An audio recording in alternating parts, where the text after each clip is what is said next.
তো এপ্রিল মাসে আসলে সামগ্রিকভাবে সারা দেশে কিন্তু 81% বৃষ্টিপাত কম হয়েছে, অর্থাৎ যে বৃষ্টিপাত হওয়ার কথা ছিল তার চাইতে 81% কম বৃষ্টিপাত হয়েছে। এবং এর মধ্যে দেখা যাচ্ছে রংপুর এবং রাজশাহী বিভাগে বৃষ্টিপাত হয় নাই, মানে ঘাটতি ছিল 100% ঘাটতি। এবং সিলেট বিভাগে কিন্তু বৃষ্টিপাত হয়েছে, স্বাভাবিক বৃষ্টিপাত হয়েছে। আর বৃষ্টিপাতের দিন সংখ্যা যদি বলি, যে ঢাকার কথা, ঢাকার স্টেশনে আপনার এপ্রিল মাসে আপনার বৃষ্টিপাত হয়েছে 5 দিন, যদি এটা স্বাভাবিক বৃষ্টিপাত হওয়ার কথা ঢাকাতে 10 দিন।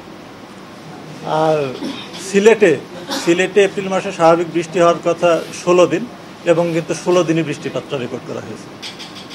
কারণ বর্তমান যে পরিস্থিতি বিরাজ করছে তাতে দেখা যাচ্ছে সিলেট এবং চট্টগ্রাম বিভাগ ব্যতীত দেশের অন্যান্য স্থানগুলোতে মৃদু থেকে তীব্র তাপপ্রবাহ বয়ে যাচ্ছে। এর মধ্যে রাজশাহী, পাবনা, যশোর, কুষ্টিয়া এবং চুয়াডাঙ্গা জেলার উপর দিয়ে তীব্র তাপপ্রবাহ বয়ে যাচ্ছে, এবং এছাড়া অন্যান্য স্থানের উপর দিয়ে মৃদু থেকে মাঝারি ধরনের তাপপ্রবাহ বয়ে যাচ্ছে। এবং এই তাপপ্রবাহটা আগামী 2 থেকে 3 দিন, অর্থাৎ আজকে 3 তারিখ, এর 5 তারিখ পর্যন্ত মোটামুটি কম বেশি থাকবে। এবং গতকালকে যে ইয়েটা হচ্ছে, গত 24 ঘন্টা বৃষ্টিপাত আমরা দেখলাম যে ঢাকাতেও বৃষ্টিপাত হয়েছে গতকাল রাত্রে, এবং 10 মিলিমিটার বৃষ্টিপাত রেকর্ড করা হয়েছে। এবং এই ঢাকাতে যে বৃষ্টিপাতটা হলো এটা কিন্তু সর্বশেষ গত মাসে 17 তারিখের বৃষ্টিপাত হয়েছে। 17 তারিখের পরে এই বৃষ্টিপাতটা ঢাকাতে রেকর্ড করা হলো। এবং গত 24 ঘন্টা দেশে সর্বোচ্চ বৃষ্টিপাত রেকর্ড করা হয়েছে আপনার রাঙ্গামাটিতে 67 মিলিমিটার। এখন যে অবস্থা দেখা যাচ্ছে তাতে আমরা দেখতে পাচ্ছি তাপপ্রবাহের যে অবস্থা আছে, এটা 5-6 তারিখ থেকে অনেকটা প্রশমিত হবে, তাপপ্রবাহটা দেশে অনেক জায়গাতে প্রশমিত হবে, এবং এই সময় কিন্তু বৃষ্টিপাতের পরিমাণটা বৃদ্ধি পাবে। যে জিনিসটা আগে থেকে বলছিলাম, বৃষ্টিপাতের প্রবণতাটা আমরা দেশের পূর্বাঞ্চলে অর্থাৎ সিলেট, চট্টগ্রামী অঞ্চলে এবং ঢাকা বিভাগের পূর্বাংশের বৃষ্টিপাতের প্রবণতাটা বেশি ছিল, এবং আমরা দেখেছি যে এই অঞ্চলগুলোতে কিন্তু তাপপ্রবাহটা অনেকটা প্রশমিত হয়েছে। তবে দেশের পশ্চিমাঞ্চলের যে অবস্থা আছে, অর্থাৎ রাজশাহী, রংপুর, খুলনা, ঢাকা বিভাগের কিছু কিছু জায়গায় যে অবস্থা রয়েছে, এটা প্রশমিত হতে আরও সময় লাগবে। অর্থাৎ 6 তারিখের আগে ওইভাবে প্রশমিত হবে না দেশের পশ্চিমাঞ্চলে যে তাপমাত্রা আছে। আমাদের যে গতকালকে যে দীর্ঘমেয়াদী পূর্বাভাস দেওয়া হয়েছে, এখানে আমরা মে মাসের জন্য সামগ্রিকভাবে সারা দেশে স্বাভাবিক বৃষ্টিপাতের সম্ভাবনা রয়েছে, এবং এই মাসে 3 থেকে 5টি শিলাবৃষ্টি সহ হালকা কালবৈশাখী ঝড়ের সম্ভাবনা রয়েছে, এবং 1 থেকে 2টি মাঝারি থেকে তীব্র কালবৈশাখী ঝড়ের সম্ভাবনা রয়েছে। মে মাসে দেশের কোথাও কোথাও 1 থেকে 3টি মৃদু থেকে মাঝারি ধরনের তাপপ্রবাহ এবং 1 থেকে 2টি তীব্র তাপপ্রবাহের সম্ভাবনা রয়েছে। তবে এই মাসের দিনের তাপমাত্রা স্বাভাবিক অপেক্ষা কিছুটা বেশি থাকতে পারে, এবং রাতের তাপমাত্রা প্রায় স্বাভাবিক থাকতে পারে। এবং মে মাসের যে দেখা যাচ্ছে যে বঙ্গোপসাগরে 1 থেকে 2টি লঘুচাপ তৈরি হতে পারে, তার মধ্যে একটি নিম্নচাপ বা ঘূর্ণিঝড় রূপ নিতে পারে, এটা মে মাসের দ্বিতীয়ার্ধ। এখন যে অবস্থা, আমরা তো যে ইয়েটা ছিল এপ্রিল মাসটা পুরোপুরি, যে এপ্রিল মাসে যে তাপপ্রবাহ ছিল এটা কিন্তু এখনও কিন্তু বলবৎ আছে। কিন্তু তো আমরা আশা করছি আগামী 2 থেকে 3 দিনের মধ্যে, অর্থাৎ 5 তারিখের মধ্যে মোটামুটি অনেকটা হবে, 6 তারিখে সারা দেশে অনেকটা তাপপ্রবাহটা প্রশমিত হবে।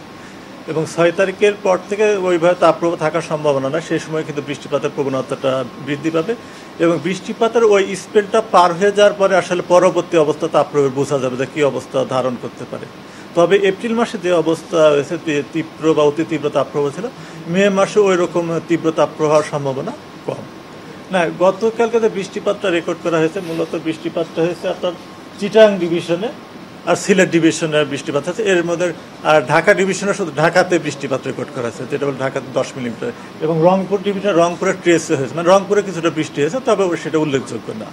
না, সারা দেশে বৃষ্টি হয় না, সারা দেশে বৃষ্টিপাত হলে তাপপ্রবাহটা অনেকটা প্রশমিত হয়ে যেত। তার কারণ আমরা আগে থেকেই বলছি তাপপ্রবাহ প্রশমনের জন্য আমাদের বেশি বৃষ্টি দরকার এবং ব্যাপক এলাকা জুড়ে বৃষ্টিপাত দরকার, কিন্তু সেরকম বৃষ্টিপাত আমরা পাই নাই। তবে গত 24 ঘন্টা চিটাং ডিভিশনে উল্লেখযোগ্য বৃষ্টিপাত হয়েছে। এই সময় কিন্তু আমরা সর্বোচ্চ বৃষ্টিপাত দেখছি রাঙ্গামাটিতে 67 মিলিমিটার বৃষ্টিপাত রেকর্ড করা হয়েছে, এবং ঢাকাতে 10 মিলিমিটার বৃষ্টিপাত রেকর্ড করা হয়েছে। না, এখন আসলে এই সময়টা দীর্ঘমেয়াদী এই সময়টা 72 ঘন্টার পূর্বাভাসটার 72 ঘন্টার বাইরে আমি যে পূর্বাভাসটা দেবো সেটার অ্যাকুরেসিটা কমে যাবে। তো এখন পর্যন্ত আমরা যেটা দেখছি যে বর্তমান যে অবস্থা আছে তাপপ্রবাহ এটা যে দেশের পশ্চিমাঞ্চলে তাপপ্রবাহটা দূরীভূত হতে আরও 2 থেকে 3 দিন সময় লাগবে, এবং আমরা দেখছি 6 তারিখ থেকে মোটামুটি সারা দেশে তাপপ্রবাহটা অনেকটা প্রশমিত হবে, এবং প্রশমিত হবে অর্থ 6 তারিখ থেকে দেশে অনেক জায়গাতে বৃষ্টিপাতের প্রবণতাটা বৃদ্ধি পাবে। এখন যেভাবে দেখছি আমরা দেশের পূর্বাঞ্চলে অর্থাৎ চট্টগ্রাম, সিলেট, বরিশাল অঞ্চল, ঢাকা বিহার উত্তর পূর্ব পাশের দিকে বৃষ্টিপাতের প্রবণতা বেশি আছে, এবং 6 তারিখ থেকে বৃষ্টিপাতের এলাকাটা বৃদ্ধি পাবে এবং সারা দেশে বৃষ্টিপাতটা হবে। তখন কিন্তু তাপপ্রবাহটা অনেকটা সহনীয় অবস্থায় আসবে, এবং এবং এই বৃষ্টিপাতের যে এই স্পেলটা কতক্ষণ থাকে আসলে এর উপর নির্ভর করে পরবর্তীতে তাপপ্রবাহটা কীরকম হবে, এটা তীব্র বা অতি তীব্র হবে কিনা। তো আমরা এখন পর্যন্ত এটা দেখছি অতি তীব্র হওয়ার সম্ভাবনা কম মে মাসে। ভ্যাপসা গরমের কারণ হলো আসলে আমরা যখন আবহাওয়া অফিসে থেকে আমরা বলি একটা তাপমাত্রা, যেমন আমরা বলছি যে গতকালকে ঢাকা সর্বোচ্চ তাপমাত্রা ছিল 38.3 ডিগ্রি এবং দেশের সর্বোচ্চ ছিল 41.8 ডিগ্রি চুয়াডাঙ্গায়। এটা কিন্তু আমার পরিমাপগত তাপমাত্রা, আমরা মাপছি থার্মোমিটার দিয়ে, কিন্তু একজন মানুষ কতটুকু ফিল করছে এটা নির্ভর করে আসলে ওই স্থানে বাতাসের আর্দ্রতার উপরে। এখন আর্দ্রতা যত বেশি হবে মানুষের ফিলিং টেম্পারেচারটা তত বেশি হবে, মানুষের অস্বস্তিটা তত বৃদ্ধি পাবে।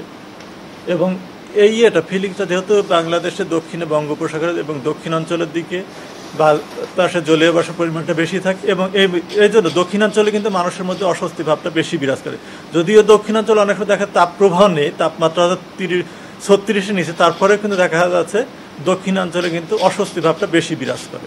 না দেখেন বৃষ্টি আমাদের যে সর্বোচ্চ তাপমাত্রা ছিল গতকালকে 41.8 ডিগ্রি চুয়াডাঙ্গায়, ওই অঞ্চলে কিন্তু বৃষ্টিপাত হয় না, ওই অঞ্চলের দিকে কিন্তু উল্লেখযোগ্য পরিবর্তন হবে না, তবে যেটা আছে তো ওর চাইতে বেশি হবে না, কিছুটা কমলে কমতে পারে। হ্যাঁ, ঢাকা তাপমাত্রা কিছুটা কমার সম্ভাবনা আছে। না, আমি আগেই বলছি যে আমাদের মে মাসে অতি তীব্র তাপপ্রবাহের সম্ভাবনা কম, সেই ক্ষেত্রে 43 হওয়ার সম্ভাবনা কম। না, তীব্র হতে পারে, অতি তীব্র মানে অতি তীব্র তাপপ্রবাহ হচ্ছে 42 ডিগ্রি উপরে। তো আমরা দেখছি এখন পর্যন্ত যেটা দেখা যাচ্ছে যে 42 ডিগ্রির উপরে ওঠার সম্ভাবনা কম মে মাসে।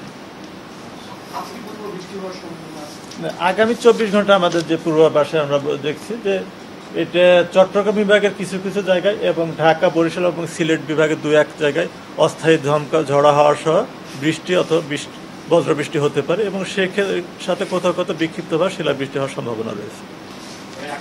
না, আজকে সকালে ঢাকার তাপমাত্রা ছিল আসলে 25 ডিগ্রি, 25 ডিগ্রি মানে গতকালকে ছিল সর্বনিম্ন তাপমাত্রা ছিল 29 ডিগ্রি, এটা কিন্তু 25 ডিগ্রি আসতে বৃষ্টিপাত হওয়ার দরুন, মানে বৃষ্টিপাত হওয়ার দরুন কিন্তু 4 ডিগ্রি বেশি তাপমাত্রা কমে গেছে। এই জন্য কিন্তু মানুষ কিন্তু অনেকটা স্বস্তি পেয়েছে কিন্তু রাত্রেবেলায়।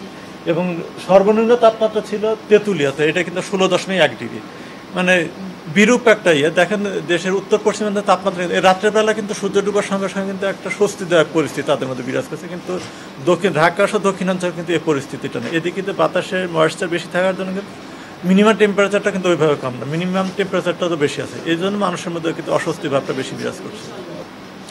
না, এখন যে এটা ইন্ডিয়ান সাবকন্টিনেন্ট আমাদের স্থলভাগ বেশি, এই সময় মার্চ, এপ্রিল, মে এই 3 মাসের সময় কি হয়, এই আমাদের সাউথ এশিয়া অর্থাৎ ইন্ডিয়ান সাবকন্টিনেন্টটা উত্তপ্ত হয় বেশি, এবং উত্তপ্ত হওয়ার ধরুন এখানে একটা স্থায়ী বা তাপীয় লো প্রেশার তৈরি হয়, লঘুচাপ তৈরি হয়, এবং এই এক্সপানশনটা কিন্তু আমরা বাংলাদেশের ওয়েস্টার্ন পার্ট পর্যন্ত চলে আসে, এবং যার আমরা ভোগ করতে হয়।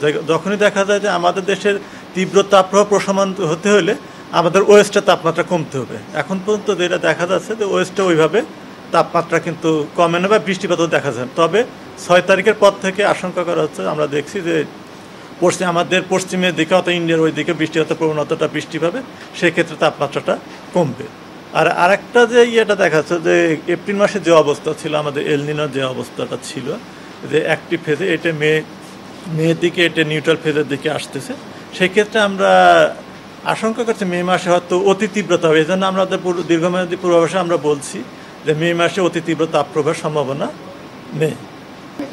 না, মে মাসে যে বৃষ্টিপাতের আমরা পূর্বাভাস দিয়েছি সেখানে আমরা বলছি স্বাভাবিক বৃষ্টিপাত হবে, এবং মে মাসে স্বাভাবিক বৃষ্টিপাতের পরিমাণটাও কিন্তু অনেক। মে মাসে যে স্বাভাবিক বৃষ্টিপাত হলে সেক্ষেত্রে ওইভাবে উল্লেখযোগ্যভাবে ওইভাবে তাপপ্রবাহ হওয়ার সম্ভাবনা কম, আর অতি তীব্র তাপপ্রবাহ হওয়ার সম্ভাবনা কম। এখন বৃষ্টিপাতটা আসলে কিভাবে হচ্ছে, হয়তো দেখা যাচ্ছে আমি বলছি স্বাভাবিক বৃষ্টিপাত হবে, এই বৃষ্টিপাতটা দেখা যাচ্ছে প্রথম 15 দিন হইলো বা 10 দিন হলো, এরপরে 15 দিন হইলো না, কিন্তু পরবর্তীতে কিন্তু 15 দিনে কিন্তু আমার আবার গরমের মধ্যে দিয়ে যাইতে হবে, তাপপ্রবাহের মধ্যে দিয়ে যাইতে হবে। এবং এই বৃষ্টিপাতটা বা এই তাপপ্রবাহের ইয়েটা নির্ভর বৃষ্টিপাতের ডিস্ট্রিবিউশনের উপরে কীভাবে হচ্ছে। এই বৃষ্টিপাত যদি মাঝে মাঝে গ্যাপ দিয়ে হয়, সেক্ষেত্রে আমাদের তাপপ্রবাহটা অনেকটা প্রশমিত হবে এবং মানুষের মধ্যে স্বস্তি বিরাজ করবে। কিন্তু দেখা যাচ্ছে প্রথম 7 দিন একটানা বৃষ্টি হলো, পরের 15 দিন কোনো বৃষ্টি নেই, সেক্ষেত্রে কিন্তু আবার তাপপ্রবাহটা একটু প্রকট আকার ধারণ করতে পারে।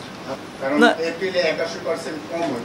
না, এটা তো না হওয়া পর্যন্ত আসলে তাকে দীর্ঘমেয়াদী পূর্বাভাস এটা ওইভাবে করা বলা মুশকিল। এটা হওয়ার পর আসলে কতটুকু হওয়ার পর এটা কম্পেয়ার করা যাবে। না হওয়ার পর আমরা যেটা বলছি স্বাভাবিক বৃষ্টিপাত হবে, তবে আমার যতটুকু মানে গত বছর মে মাসে কিন্তু বৃষ্টিপাত কম হয়েছিল।